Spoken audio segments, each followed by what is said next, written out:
ඉන්ද්‍රිය සහ එයට ගැටෙන දේ තුළ ඇති ස්වභාවයේ යථාර්ථය වටහාගත් කල ඒ ඔස්සේ හටගන්න සිතුවිලි අවම වී සහනය නිත්‍යව උදාවනු ඇත. එය නිවීම ලෙස වැටහීමෙන් ලෝකයෙන් මිදීම සිදුවේ.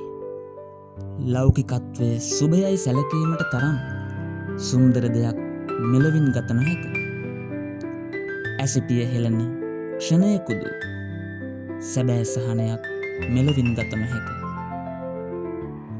මෙලොවින් මිදීම අරමුණු වූ කතාව තුළම සදාතනික සුවේ රඳා පවතින බව එකහිලා මාහට දැනුදු ප්‍රත්‍යක්ෂය.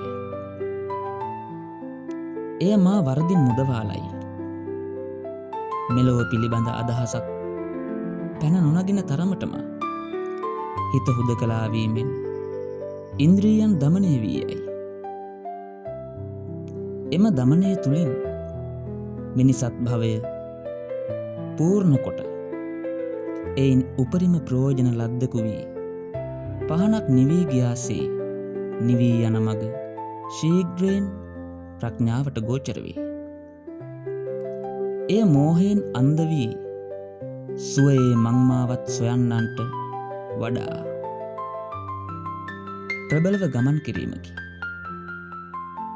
ඒ තුළට මාද අන්තර්ගත වීමට වෙරදරමි.